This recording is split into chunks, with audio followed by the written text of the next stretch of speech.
Here's your host, Alex Garrett. Well, indeed. I am playing the MLB on Fox theme today because I missed the damn game of baseball. Don't you? My friend Ashi Allweiss on the line with me as well. He has a bigger role he's playing now through the coronavirus pandemic. But Ashi, let's do first things first. We missed this game, don't we? We missed normalcy. Oh, my God. Yes. I was actually planning on surprising my father with opening day tickets to the Yankees. But thankfully I did not buy them because clearly that's not happening, sadly. And it's really horrible because I've always wanted to go to opening day. I have never gone. And you know how much I love the Yankees and how much we were looking forward to this year. So hopefully everything still happens. It's just definitely going to be shortened a little bit maybe, or just the time frame changed. I don't know, but I really look forward to everything getting back to normal, hopefully sooner rather than later. And I want to play this just for a little normalcy. Michael Kay, I don't know if you saw it on Instagram or on Twitter, did play-by-play of his son running the bases in the house because, people missed his voice, his play-by-play voice. I want to play that for you just to go down memory lane for a second. Here's the pitch to Charlie Kay. Swung on, hit deep to right center field. That one's going to go up against the wall. Kay's rounding second. He's going to third. They're going to send him home. Here's the throw. Here's the play at the plate. He is safe. Safe at home. Charlie Kay with the home run. So I thought that was kind of fun that Michael did that for his Twitter, Instagram, and whatnot. But Ashi, this is a real issue, and I know that you guys, at your job, you're becoming part of a solution. First of all, we wake up today, 3.3 million people have claimed unemployment due to coronavirus. That's horrible. But what solution are you guys bringing to the table for people not only on Long Island but in New York City as well? Well, honestly, I don't think it's really that bad that people are claiming unemployment because if you think about it, businesses are not open, or majority of businesses, a lot of them are not open and not working. They're not making money.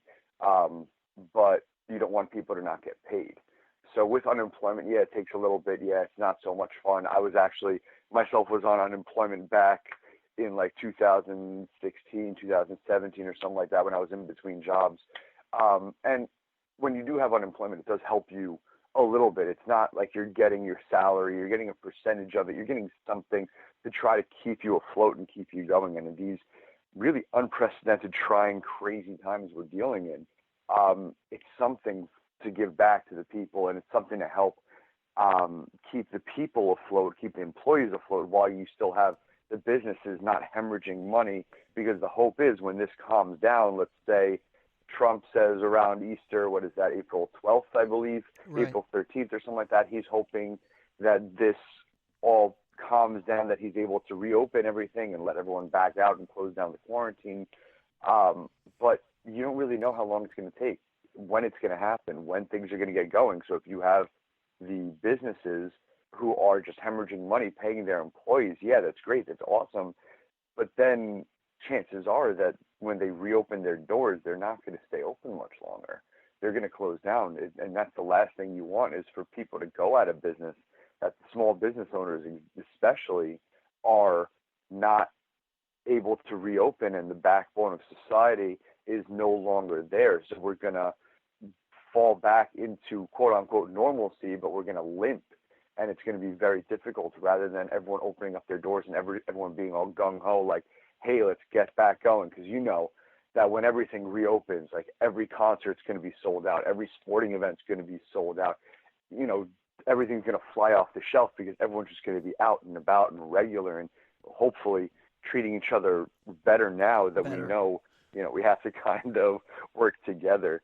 But that's, of course, the hope and the prayer that we get back to some sense of normalcy and that everybody learns from this and it just doesn't become a blip on the radar like, oh, remember when? No. Like, let's actually look at this and change our behavior, and that when people start freaking out, don't stock up on things that you don't need where everybody else is going to be running out. Don't take all the toilet paper off the shelf. Like, are you going to have explosive diarrhea for the next 3 weeks that you need that much toilet paper? Like, everyone's got to realize that we have to actually work together to be able to get through something like this, and not even when we're like this.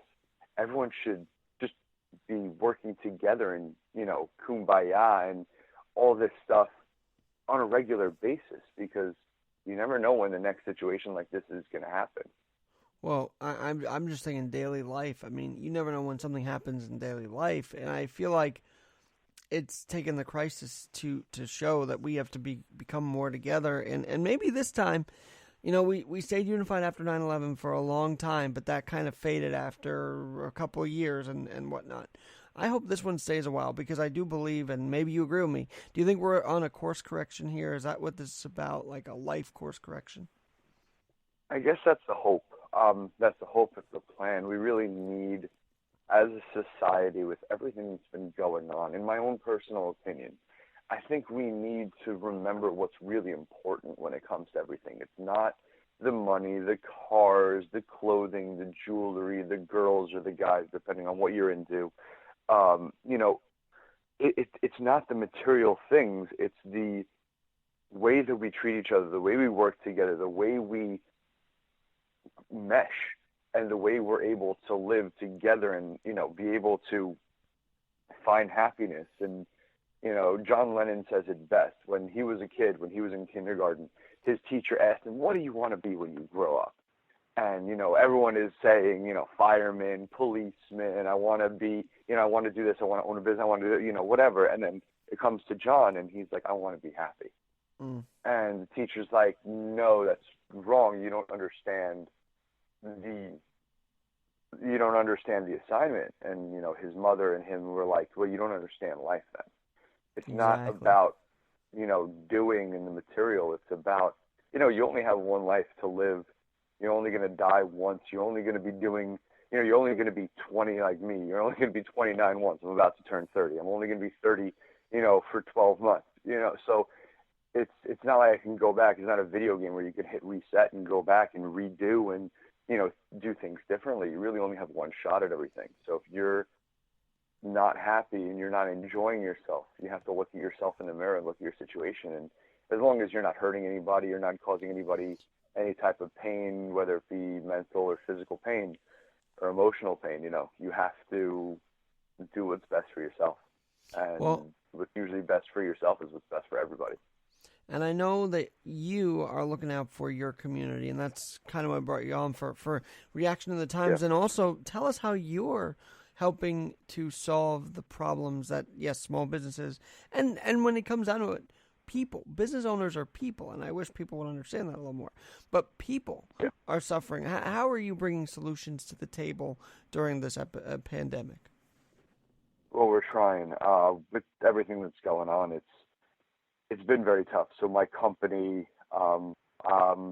the chief business development officer of this company, and myself and my partner and my CEO, we've been sitting down. We've actually been thinking about this for a while, because we've lived in, we're brokers, we're business loans brokers. And in our industry, it's a very, for a lack of a better word, scummy industry. People take advantage because it's business owners, people who maybe they need money, but they maybe are a little more desperate.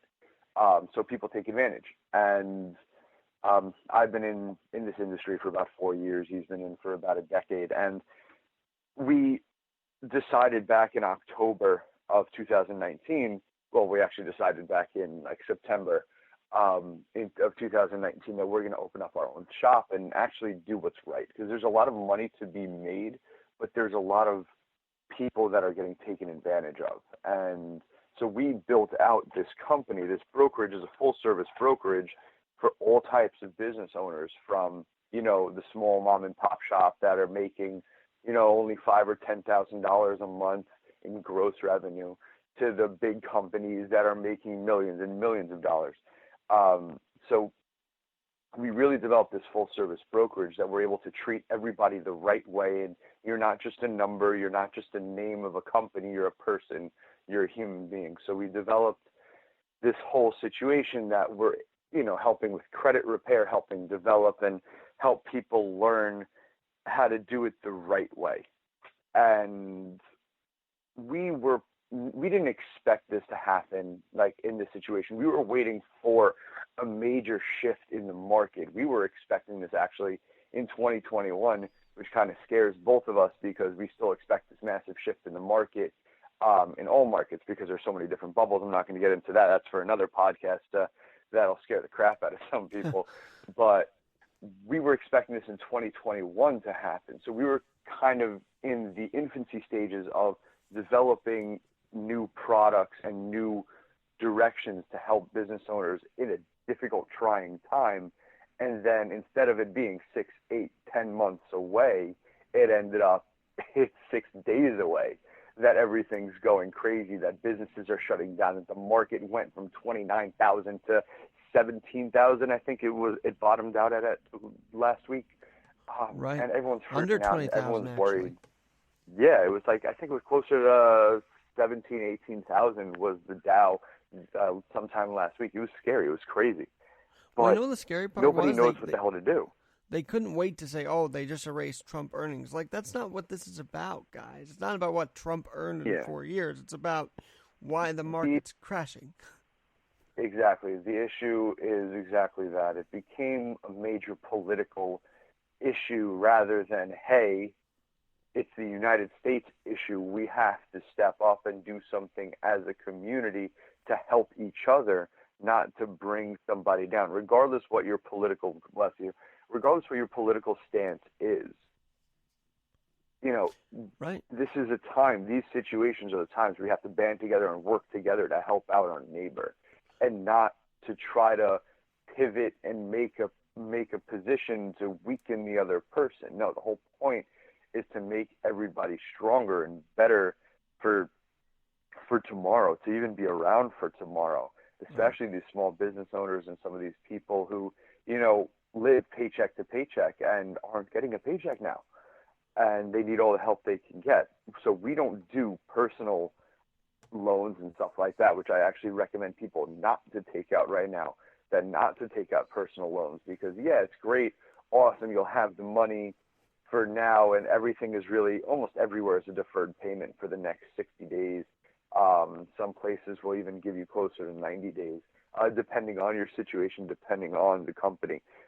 So if anyone's listening to this and, you know, you want to talk to your credit card providers, you want to talk to your mortgage provider, you want to talk to anyone that you owe money to, you want to talk to them about being able to defer payments. If you are strapped for cash, if you're having difficulty with money, you want to be very, very careful about that. And you want to talk to everyone and not just do it without talking to somebody, because that could then screw you up and hurt you in more ways than one. But just want to be careful. But for us with Impetus Management, with our company, we are trying to help all business owners develop, because especially the new the disaster relief, the disaster relief SBA program, the other, you know, the standard SBA program, the parameters being a little bit easier and a little more open. People think that they could just apply and just get in, but not actually know what the heck they're doing. The issue is, if you apply once to the SBA, and they decline you, you're closed out from reapplying for, I think it's 60 or 90 days. So you have another 2 or 3 months until you can apply again. But the assumption, the hope, the plan is that within the next 2 or 3 months, everything's going to be back to normal. So this whole program is going to, you know, dwindle, and people aren't really going to be trying to use it, or it's even not going to be around, whatever the situation is. I'm not a fortune teller, but, you know, you don't know what's going to happen in 2 or 3 months. So you really only have one shot at it. Yeah, and they just agreed to this package. The Senate did. They just voted on it to pass it through, waiting for Trump's signature. How's that helping your cause in this effort, and how will that help people, and could it have side effects as well? I don't see many negative side effects, except for the fact of people taking out money just because they're worried, just because they're nervous, just because they're freaking out, and then have to pay it back and not be able to pay it back. That's the biggest fear whenever you have people who are borrowing money that might really not be able to pay it back, but because of the situation, it's a little different. So that's the scariest part, in my personal opinion. I know a lot of other people who I've spoken to with whenever you lend someone money, whenever you're putting someone in a situation where they are in debt, you want to make sure they are comfortable enough that they're going to be able to pay it back. And especially with these business owners, that they're not going to be shutting their doors for good and going bankrupt or whatever the issue is. You want to make sure that they're able to comfortably pay it back and not be sitting there, counting their pennies because that's all they have now. So that's why what we're doing completely free of charge for all of our clients and anybody else who comes over to us is we're helping people set up for the SBA. But we look at them. We actually have a connection with Experian Credit Monitoring, Dun & Bradstreet Business Credit Monitoring, as well as a few other places. And what we do is we look at their background. We check their personal credit. We check their business credit. We check their situation. And so we want to look at everything and make sure that they're good. The only thing we do charge for credit repair just to be able to get them. And then with the credit repair, that also comes with a whole SBA loan doc prep setup that we're basically guaranteeing them, as long as they didn't lie to us about certain situations, whether they have, certain felony records and criminal records and stuff like that, that will stop people from getting loans from the SBA. We're basically guaranteeing them a loan. We have, who she used to be underwriter for the SBA. And so she's on our team helping us set this up. So we have professionals in place. We have myself and my partner, Brian. You have my partner, Alan, who's runs the credit repair and the credit monitoring. And then you have my girl, Heidi, who is the SBA underwriter. And so basically the 4 or 5 of us together could sit down, look at a file, and okay, this is what we have to do. This is how we're building it. This is what we got to do. And then we just put the person in the best possible position to get it done. Granted, it doesn't happen overnight. It usually takes a couple of weeks to get done, but we want to make sure all the T's are crossed and I's are dotted. So when they do take that one shot, it's the best possible shot they can have. We get them to the 1 yard line, and instead of throwing it, we just punch it through. And you always run it on the 1 yard line. You don't try to throw it and throw an interception on the 1 yard line. Carroll, but that's another story. I've got a serious question. So where can people find your company, Impetus Management? So yeah, you could of course just look us up. We're all over LinkedIn. It's Impetus, Impetus Management. But if you want to look specifically at SBA information, to go directly for that, we have a website, www.sbadvocate.info. So it's SBA Advocate, just only one A between SBA and Advocate. Tried to make it a little cute with everything that's going on. Or, of course, you can just reach out to me and my team.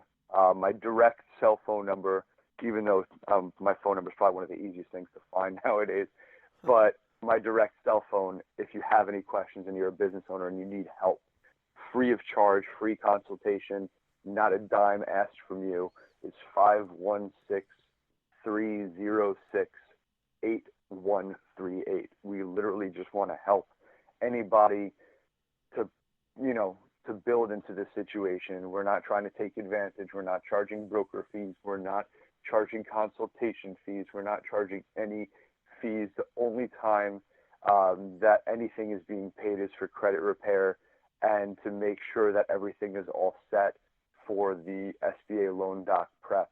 And that's really it. It's all about trying to help everybody and to get some people, as many people as possible, the help that they need and the release that they need in these trying times, because it freaking sucks, and we have to stand together, because if we don't have each other's backs, who does?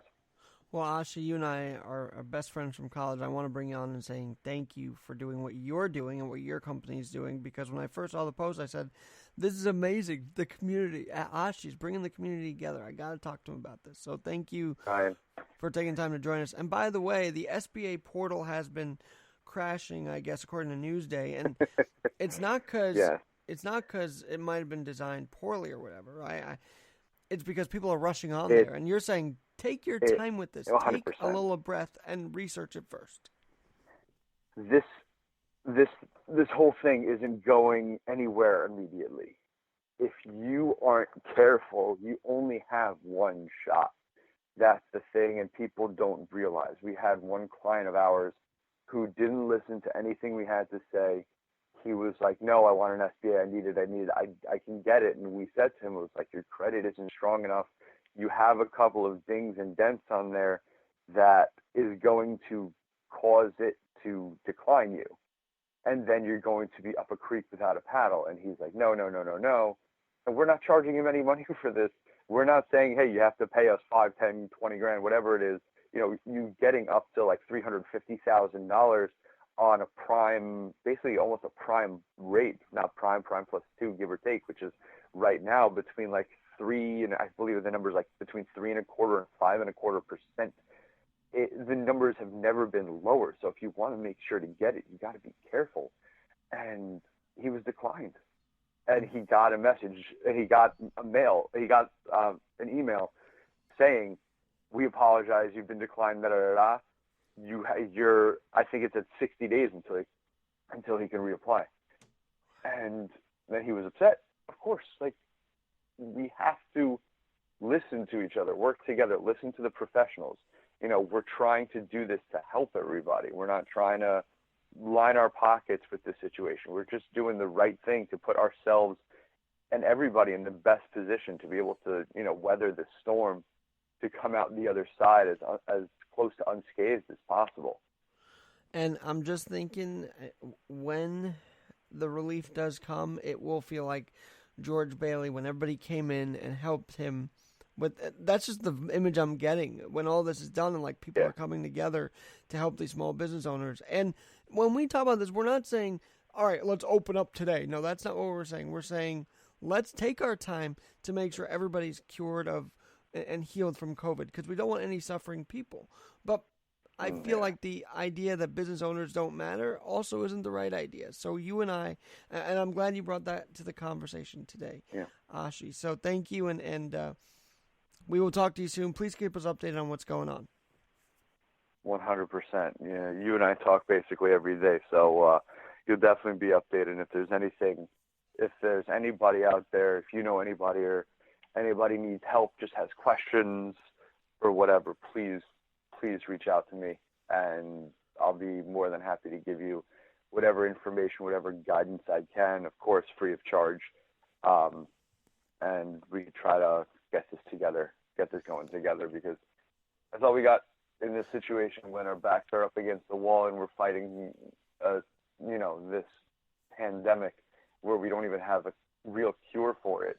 They just say, hey, take a lot of vitamin C and don't stand within 6 feet of people. That's not a cure. So we're kind of stuck until this calms down. So we have to have each other, practice your social distancing, practice your, whatever else, your hygiene. Please wash your hands. I don't understand why people have to be told to wash their hands, but I've seen some special people throughout the years who never shower or wash their hands. So I guess people just have to be reminded about certain things. But just be healthy, be safe, be careful, and we will get through this just like everything else in, the past, depending on who you ask, how long the world's been around, whether it be 6,000, 7,000 years, whether it be millions of years, whatever it is, we're going to get through it. We just have to get through it together. We have to work together. Amen, Ashi, and thanks again. And I love you, brother, and stay safe. I love you too, man. Stay safe, stay healthy, and see you on the other side.